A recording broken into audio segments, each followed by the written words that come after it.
ദൈവത്തിരുനാമത്തിന് സ്തോത്രം ചെയ്യുകയും സ്തുതിക്കുകയും ചെയ്യുന്നു. കർത്താവിൽ പ്രിയരെ, അനുഗ്രഹീതമായ നല്ല ദിവസത്തെ ഓർത്ത് ദൈവത്തെ സ്തുതിക്കുകയും ദൈവത്തെ മഹത്വപ്പെടുത്തുകയും ചെയ്യുന്നു. സന്തോഷത്തോടെ മഹാദൈവത്തിൻ്റെ തിരുസന്നിധിയിലിരുന്ന് പ്രാർത്ഥിക്കുമ്പോൾ, തിരുവെഴുത്തിലേക്ക് നോക്കുമ്പോൾ, സർവ്വകൃപാലുവായ ദൈവം നമുക്ക് തരുന്ന ആത്മീക ഉത്തേജനത്തിൻ്റെ ഏറ്റവും ശ്രേഷ്ഠകരമായിരിക്കുന്ന ദൈവിക ചിന്തകൾക്കായി ദൈവത്തെ വാഴ്ത്തുകയും സ്തുതിക്കുകയും ചെയ്യുന്നു. ഇന്നും കർത്താവിൻ്റെ കയ്യിൽ ഭരമേൽപ്പിച്ചിരിക്കുന്ന ദൈവിക ദൂത് നിങ്ങളുമായി പങ്കുവയ്ക്കാൻ ഒരുങ്ങുന്നു. ലോകത്തിൻ്റെ നാനാഭാഗത്തിരുന്നു കൊണ്ട് ദൈവത്തിൻ്റെ വചനം കേൾപ്പാൻ താല്പര്യം കാണിക്കുന്ന പ്രിയപ്പെട്ടവർക്ക് യേശുക്രിസ്തുവിൻ്റെ തിരുനാമത്തിൽ സ്നേഹവന്ദനങ്ങൾ അറിയിക്കുന്നു. നമ്മുടെ രക്ഷകനായ കർത്താവിനെ, എൻ്റെ ദൈവത്തിൻ്റെ പാദപീഠത്തിലിരുന്നു കൊണ്ട് വചനം തന്നും വാഗ്ദത്തം നിറവേറ്റിയും എല്ലാം നമ്മെ ശക്തീകരിക്കുന്ന നമ്മുടെ ആരാധ്യനായ മഹാദൈവത്തിന് നന്ദിയോടെ സ്തോത്രവും സ്തുതിയും മഹത്വവും പുകഴ്ചയും കരയറ്റിക്കൊണ്ട് ഇന്ന് നാം ഒന്നിച്ച് ചിന്തിപ്പാൻ ആഗ്രഹിക്കുന്ന വേദഭാഗം 2 രാജാക്കന്മാർ 9-ാം അധ്യായത്തിൻ്റെ 2-ാം വാക്യത്തിൽ നിന്നാണ്. 2 രാജാക്കന്മാർ 9-ാം അധ്യായം അതിൻ്റെ 2-ാമത്തെ വാക്യം ഞാൻ നിങ്ങളെ വായിച്ച് കേൾപ്പിക്കാം. അവിടെ എത്തിയ ശേഷം നിംഷിയുടെ മകനായ യഹോശാഫാത്തിൻ്റെ മകൻ യേഹൂ എവിടെ ഇരിക്കുന്നു എന്ന് നോക്കി അകത്ത് ചെന്ന് അവൻ്റെ സഹോദരന്മാരുടെ നടുവിൽ നിന്ന് അവനെ എഴുന്നേൽപ്പിച്ച് ഉൾമുറിയിലേക്ക് കൊണ്ടുപോകുക. അവൻ്റെ സഹോദരന്മാരുടെ നടുവിൽ നിന്ന് അവനെ എഴുന്നേൽപ്പിച്ച് ഉൾമുറിയിലേക്ക് കൊണ്ടുപോകുക. അഭിഷേകം ചെയ്യാനാട്ടോ യേഹൂവിനെ അഭിഷേകം ചെയ്യുന്ന വിവരത്തിലേക്ക് വരുന്നതിനേക്കാൾ മുമ്പ് ഞാൻ എലീശ പ്രവാചകൻ്റെ കാലഘട്ടത്തെ ഒന്ന് വിലയിരുത്തിക്കോട്ടെ. എലീശയുടെ യുഗം, അങ്ങനെ നമ്മൾ ചില ആളുകളെക്കുറിച്ച് പറയാറുണ്ട്. ചില ആളുകൾ മരിക്കുമ്പോൾ ഭംഗിവാക്കാണോ എന്നറിയില്ല, എങ്കിലും ഇങ്ങനെ പറയാറുണ്ട്: ഒരു യുഗം അവസാനിച്ചു. ശക്തന്മാരായിരിക്കുന്ന ചില ആത്മീക പരിഷ്കർത്താക്കൾ, രാഷ്ട്രീയ വിപ്ലവകാരികൾ, സമൂഹത്തിന് പ്രയോജനപ്പെടുത്തിയ ഒത്തിരി കാര്യങ്ങൾ ചെയ്തവർ ഈ ചരിത്രത്തിൻ്റെ നാഴികക്കല്ലിൽ പേര് കുറിച്ചിട്ടിട്ട് മരണം വഴി കടന്നു പോയവർ, അങ്ങനെയുള്ള ആളുകളെ അവർ മരിക്കുമ്പോൾ പറയുന്നൊരു പ്രത്യേക പ്രയോഗമാണ്: ഒരു യുഗം അവസാനിക്കുന്നു. എനിക്കും ഇന്ന് വായിച്ചപ്പോൾ ആ വാക്ക് ഓർമ്മ വന്നു. ഏലീശയുടെ യുഗം എന്നൊരു കാലഘട്ടം. ഏലിയാവിൻ്റെ പിന്നാലെ യാത്ര തിരിച്ച് ആത്മാവിൻ്റെ ഇരട്ടിപ്പങ്ക് വാങ്ങിച്ച് ഏലിയാവിൻ്റെ പുതപ്പ് കൃപയാൽ ഭാഗ്യം കൊണ്ട് യോർദാൻ്റെ തീരത്ത് വെച്ച് ഏറ്റുവാങ്ങി. ആരൊക്കെയോ അപമാനിച്ച് ഏലിയാവിൻ്റെ കൈക്ക് വെള്ളമൊഴിച്ചു കൊടുത്തവൻ എന്നൊക്കെ പറഞ്ഞുകൊണ്ടാണ് തുടക്കക്കാരനെങ്കിലും അപമാന വാക്കുകൾക്കപ്പുറം എത്രയോ ആളുകൾക്ക് ഗുണമായി, എത്രയോ വിഷയങ്ങൾ കൈകാര്യം ചെയ്തു. ദൈവഭയം നാട്ടിലുണ്ടാക്കി. ദൈവം ജീവിക്കുന്നു എന്ന് പലരുടെ മുമ്പിൽ തെളിയിച്ചു. പല ആളുകളെയും ഇതുപോലെ ഉയർത്തിക്കൊണ്ടുവന്നു. അങ്ങനെ കാലഘട്ടത്തിൻ്റെ നടുവിൽ ഒരു വൻ മരമായി നിന്ന് വളർന്ന് അനേകർക്കും, രാഷ്ട്രത്തിനും രാജ്യത്തിനും ആത്മീകർക്കും ആത്മീക നേതാക്കന്മാർക്കുമെല്ലാം ചുട്ട മറുപടി കൊടുക്കേണ്ട സ്ഥാനത്ത് മറുപടി കൊടുത്തും, ദൈവം ജീവിക്കുന്നു എന്ന് ദൃഷ്ടാന്തങ്ങളിൽ കൂടെ തെളിയിക്കേണ്ട സ്ഥലങ്ങളിൽ ദൃഷ്ടാന്തങ്ങളിൽ കൂടെ തെളിയിച്ചും, തകർന്നു പോയവരെ ചേർത്ത് നിർത്തി സഹായിപ്പാൻ ആരുമില്ലാതെ കടം കയറി തകർന്ന പ്രവാചക ശിഷ്യൻ്റെ ഭാര്യയെപ്പോലുള്ള ആളുകളെ ശരിക്കും കരുതി വിഷയങ്ങളിൽ ഇടപെട്ട് ജീവിത സാഹചര്യങ്ങൾക്കകത്ത് നിന്ന് അവരെ പുറത്തു കൊണ്ടുവന്ന്, അതിലുപരി ആത്മീകമായി പലരെയും ഈ യേഹൂവിനെ പോലെ ഉന്നത സ്ഥാനത്തെത്തിക്കാൻ ദൈവമാണ് ഇതിൻ്റെ പുറകിലൊക്കെ സംവിധാനം ചെയ്യുന്നതെങ്കിലും ആ കാര്യങ്ങൾ ഭൂമിയിൽ നടപ്പിലാക്കാൻ വളരെ ശക്തനും ധീരനുമായി നിന്ന് പോരാടിയ, ദൈവപക്ഷത്ത് നിന്ന് അടരാടിയ ഒരാത്മീക നേതാവാണല്ലോ പ്രവാചകനായിരിക്കുന്ന എലീശ. ഞാനിത് വായിച്ച് പറയുമ്പോൾ കുറേ വാക്കുകൾ കൊണ്ട് കൂട്ടിച്ചേർത്ത് ഒരു സംഭവം പറയുകയല്ല. നമ്മുടെയൊക്കെ ജീവിതത്തിൽ ഒത്തിരി ദൈവത്തോടടുത്താൽ, ഒരുപാട് ദൈവമായിട്ട് ബന്ധപ്പെട്ട് നിന്നാൽ, ഒത്തിരി പ്രാർത്ഥിച്ചാൽ, ഇവരുടെയൊന്നും പിന്നാമ്പുറങ്ങൾ അഥവാ ഈ എലീശയുടെ ഭാര്യ, മക്കൾ, കുടുംബം, ഇവരെക്കുറിച്ചൊന്നും വലിയ ഡീറ്റെയിൽസ് ഇല്ല. ഉണ്ടോ ഇല്ലയോ എന്നതിനെക്കുറിച്ച് അവിടെ നിൽക്കട്ടെ. അതിലുപരി ഇവരെയൊക്കെ ദൈവത്തിന് വേണ്ടി ഇതൊക്കെ ഉണ്ടെങ്കിലും, കുടുംബം, ബന്ധങ്ങൾ, സമൂഹം, അവനവൻ്റെ കാര്യം ഒക്കെ ഉണ്ടെങ്കിലും ഇതിനേക്കാളെല്ലാം ഇവർ ദൈവത്തിൻ്റെ കാര്യത്തിന് ഊന്നൽ കൊടുത്തു എന്നുള്ളതാണ് ഇവരെ ഇത്ര കണ്ടറിയപ്പെടാനും ദൈവകരങ്ങളിൽ ഇതുപോലെ പ്രയോജനപ്പെടുത്താനും ഇടയാക്കി തീർത്തത്. എല്ലാവരെക്കൊണ്ടും ഇത് പറ്റും എന്നൊന്നും അല്ല അവകാശപ്പെടുന്നത്.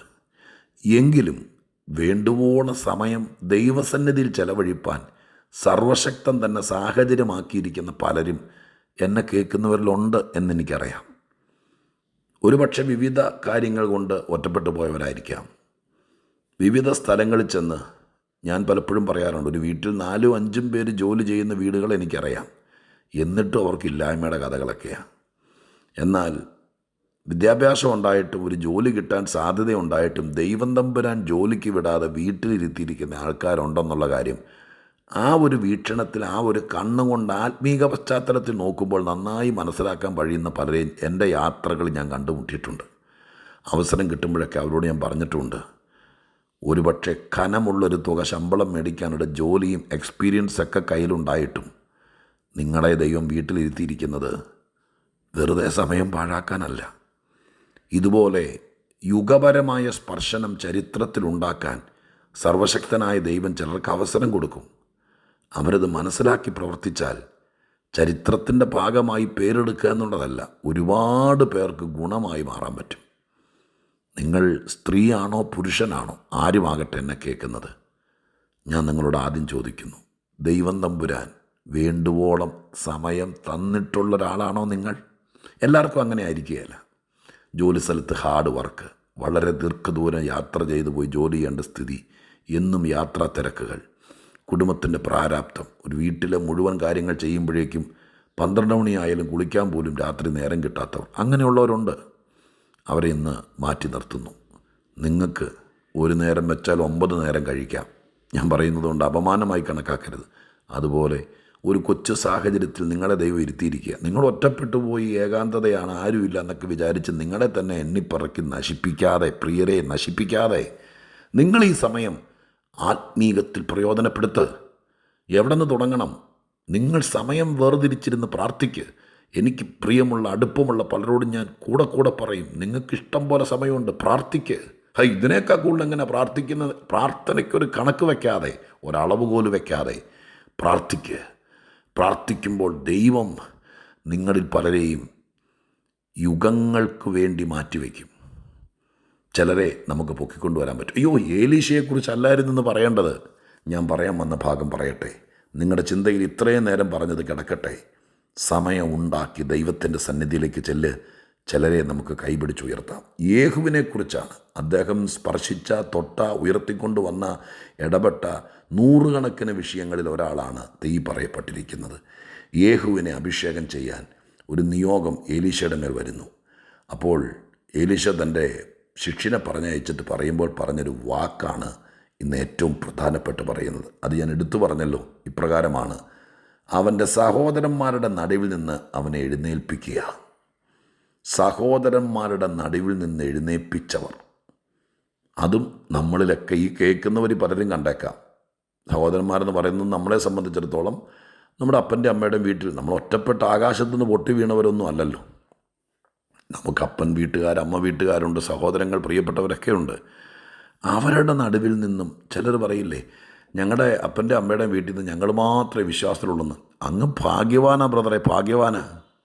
എൻ്റെ പൊന്ന് സിസ്റ്ററെ, നിങ്ങളിടത്തോളം ഭാഗ്യമുള്ളത് ചിലപ്പോൾ ഈ സമൂഹത്തിൽ കാണുകയല്ല. കാരണം എന്താ?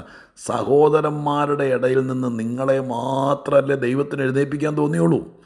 നിങ്ങളെ എഴുന്നേൽപ്പിച്ചതിൻ്റെ പുറകിൽ ദൈവം തമ്പുരാന് ഭയങ്കര ഉദ്ദേശമുണ്ട്. ഈ യേഹുവിനെ എഴുന്നേൽപ്പിച്ചത് ഈ ഇസ്രായേൽ ഗ്രഹത്തിന് വിരോധമായി അതിനകത്ത് നിന്നുകൊണ്ട് തന്നെ ദൈവത്തിനും ദൈവത്തിൻ്റെ പ്രമാണത്തിനും ജനത്തിനും രാഷ്ട്രത്തിനും ഒരു ഉപദ്രവകാരിയായി മാറി ആഹാബ് എന്ന രാജാവിൻ്റെ കുടുംബത്തെ ഉന്മൂലനാശം ചെയ്യാനാണെന്ന് ഈ വേദപുസ്തകത്തിലുണ്ട്. ഞാനിപ്പോൾ മറ്റുള്ളവരെ നശിപ്പിക്കുന്ന കാര്യമല്ല, പാതാളത്തിലെ പൈശാചിക ശക്തികളെ കാൽച്ചൂട്ടിലിട്ട് മെതിക്കാൻ സഹോദരവൃന്ദത്തിൻ്റെ നടുവിൽ എഴുന്നേൽപ്പിച്ചവർ ഇത് കേൾക്കുന്നുണ്ടോ? ഞാനീ പറയുന്നത് ഗ്രഹിക്കണം. ഇന്ന് നിങ്ങളോട് ഇത്രയും മാത്രം പറയാനാണ് ദൈവം എന്നെ പ്രേരിപ്പിച്ചിരിക്കുന്നത്. സഹോദരവൃന്ദത്തിൻ്റെ നടുവിൽ ദൈവം എഴുന്നേൽപ്പിച്ചവരുണ്ട്. ശുശ്രൂഷയ്ക്കാണെങ്കിലും വിശ്വാസത്തിനാണെങ്കിലും കൃപാവര ചൊല്ലി എന്തിനകത്താകട്ടെ. നിങ്ങൾക്കങ്ങനെ ഒരു ബോധമുണ്ടോ? ഞങ്ങൾ മാത്രമേ ഉള്ളൂ, ബാക്കിയുള്ളവരെല്ലാം ഒറ്റക്കെട്ടായി നിന്ന് ഞങ്ങൾക്കെതിരെ വലിയ AK-47 വെച്ച് ടകടകാന്ന് വെടിവെക്കുക എന്നും പറഞ്ഞുകൊണ്ട് ജീവിതം പാഴാക്കല്ലേ. നമ്മുടെ ഈ വാക്കിലും ചിന്തയിലും കാഴ്ചപ്പാടിലെ പ്രശ്നം ഇരിക്കുന്നത്. നിങ്ങൾ അഭിമാനത്തോടെ ഇന്ന് ഈ വാക്ക് കേട്ട് എഴുന്നേറ്റെന്ന് പറ. മറുഭാഗത്ത് ഒരു കൂട്ടം ആളുകൾ ദൈവത്തെ അറിയാത്തവരോ ദൈവത്തെ അറിഞ്ഞതിൻ്റെ പേരിൽ, നമ്മൾ ദൈവത്തെ അറിഞ്ഞതിൻ്റെ പേരിൽ കുറ്റം പറയുന്നവരോ നിൽക്കുന്നുണ്ടെങ്കിലും എൻ്റെ ദൈവം യേഹൂവിനെ എഴുന്നേൽപ്പിച്ചതുപോലെ സഹോദരന്മാരുടെ നടുവിൽ നിന്ന്, ഒരു കൂട്ടം ആളുകളുടെ ഇടയിൽ നിന്ന് മിടുക്കന്മാർ, ഭക്തന്മാർ, വിശ്വാസ സംബന്ധമായി എരിവുള്ളവർ ഒക്കെയായിരുന്നു. പൗലോസ് യഹൂദന്മാരെക്കുറിച്ച് പറയുന്നുണ്ട്, ദൈവത്തെക്കുറിച്ച് അവർക്ക് പരിജ്ഞാനമില്ലെങ്കിലും എരിവുള്ളവരാണ് എന്നതുപോലെ എരിവുള്ളവരൊക്കെ ഉണ്ടായിട്ടും അത്ര വലിയ വിശ്വാസമൊന്നും ഉണ്ടായിരുന്നില്ലെങ്കിലും ദൈവം തമ്പുരാന് പ്രസാദം തോന്നിയത് നിങ്ങളെ അല്ലെങ്കിൽ നിങ്ങളുടെ അപ്പനെ എഴുന്നേൽപ്പിക്കാനല്ലേ. ഒറ്റപ്പെട്ടു പോയെന്നൊന്നും വിചാരിക്കരുത്. നിങ്ങളെ എഴുന്നേൽപ്പിച്ച് പറപ്പിച്ച് വിട്ടെന്നല്ല, ഒരു ഉൾമുറിയിലേക്ക് കൊണ്ടുപോയി. അങ്ങനെയല്ല എഴുതിയിരിക്കുന്നത്, ഉൾമുറിയിലേക്ക് കൊണ്ടുപോകുക. ഞാൻ നിങ്ങളോട് പറയുന്നു, ഉൾമുറിയിലേക്ക് കൊണ്ടുപോകുന്നത് ഒരു ഏകാന്തതയാണ്, ഒരു ഒറ്റപ്പെടലാണ്. സമൂഹത്തിൻ്റെ നടുവിൽ വട്ടം കൂടിയിരുന്ന് ചിരിച്ചും കളിച്ചും അട്ടഹസിച്ച് എല്ലാവരുടെയും കണ്ണിലുണ്ണിയായി ഹീറോ ആയിരുന്ന മനുഷ്യനെ സഹോദരന്മാരുടെ ഇടയിൽ നിന്ന് എഴുന്നേൽപ്പിച്ചിട്ടേ വലിയ പ്ലാറ്റ്ഫോമിലേക്ക് കയറ്റിയെന്നല്ല, ആദ്യം ഉൾമുറിയിലേക്ക്. പ്രിയപ്പെട്ടവരെ, ഇന്നാരെങ്കിലും ദൈവം തമ്പുരാൻ നിമിത്തം ഉൾമുറിയിലേക്ക്, ഒറ്റപ്പെടലിലേക്ക്, രഹസ്യ മണ്ഡലത്തിലേക്ക് എല്ലാവരാലും തള്ളപ്പെട്ട് ഭയങ്കര പൂമ്പാറ്റ പോലെ പറന്നു നടന്ന നിങ്ങളെ ദൈവം തമ്പുരാൻ ഇന്ന് ഒരു ഉൾമുറിയിലേക്ക് കൊണ്ടുവന്നൊരവസ്ഥയാണോ? ആരും മിണ്ടാനില്ല, ആരും വിളിക്കാനില്ല, നിങ്ങൾ ജീവിച്ചിരിക്കുന്നു എന്ന് പോലും ആരും ചിന്തിക്കുന്നില്ല. ഉൾമുറിയിലാണോ ബ്രദർ, സിസ്റ്റർ നിങ്ങൾ പുറത്തു വരുന്നത്? ഉൾമുറിയിലേക്ക് കൊണ്ടുപോയതുപോലെ ആയിരിക്കത്തില്ല കേട്ടോ. ഞാൻ ആത്മാവിൽ പറയാം, സ്വർഗം വലിയ വലിയ കാര്യങ്ങൾ ചെയ്ത് നിങ്ങളെ മാനിച്ച് പുറത്തു കൊണ്ടുവരും, നിങ്ങളെ ഉപയോഗിക്കും, ദൈവം പ്രവർത്തിക്കും. ഇനി നിങ്ങൾ ഈ ഭാഗം എടുത്തു വെച്ച് ചിന്തിച്ച് ധ്യാനിച്ച് എന്നോട് ഇനിയും സംസാരിക്കണമേ ദൈവമേ എന്ന് പറഞ്ഞു നോക്ക്.